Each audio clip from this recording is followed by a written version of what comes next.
بسم اللہ الرحمن الرحیم۔ چمن میں پھول کھلتے ہیں گلشن بہار بن کر، چمن میں پھول کھلتے ہیں گلشن بہار بن کر، 26 جنوری مبارک ہو پھولوں کا ہار بن کر۔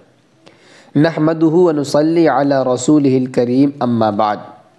دور دراز سے تشریف لائے مہمانان کرام، میرے بھائیوں، بزرگوں، پردہ نشین ماں بہنوں اور تمام حاضرین، جیسا کہ ہم سبھی اچھی طرح جانتے ہیں کہ آج 26 جنوری کو پورا ہندوستان بڑے دھوم دھام سے یوم جمہوریہ یعنی گنتنتر دیوس منا رہا ہے، لیکن اس دن کو منانے کے ساتھ اس کو منانے کی وجہ جاننا بھی ہم سب کے لیے بہت ضروری ہے کہ آخر ہم کب سے یوم جمہوریہ منا رہے ہیں اور کیوں منا رہے ہیں۔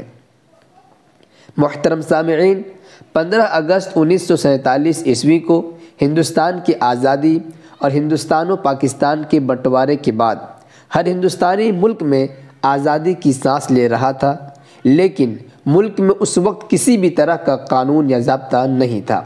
چنانچہ ملک ہندوستان کے پہلے صدر جمہوریہ جناب ڈاکٹر راجندر پرساد جی کے حکم سے وضع قوانین کے لیے ایک کمیٹی تشکیل دی گئی اور اس کا صدر جناب ڈاکٹر بھیم راؤ امبیڈکر صاحب کو منتخب کیا گیا۔ جناب ڈاکٹر بھیم راؤ امبیڈکر صاحب کی صدارت میں 2 سال 11 مہینے 18 دن میں قوانین ہند کا مسودہ تیار کیا گیا۔ یہ قانونی مسودہ 26 نومبر 1949 عیسوی کو پارلیمنٹ میں پیش کیا گیا اور تمام اراکین پارلیمنٹ کی رضامندی سے وہ مسودہ قانونی شکل اختیار کر گیا، لیکن یہ قانون ابھی نافذ نہیں ہوا تھا، بلکہ قوانین ہند کے نفاذ کے لیے 26 جنوری 1950 عیسوی کو متعین کیا گیا۔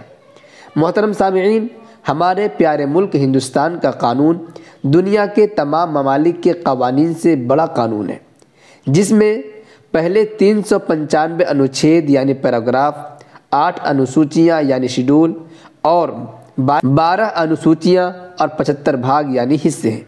اسی لیے ہم ہندوستانی فخر سے کہتے ہیں کہ ہمارا ملک پوری دنیا کے جمہوری ممالک میں سب سے بڑا ملک ہے۔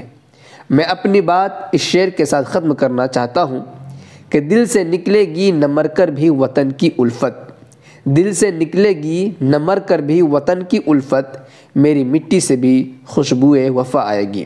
شکریہ۔ السلام علیکم ورحمۃ اللہ وبرکاتہ۔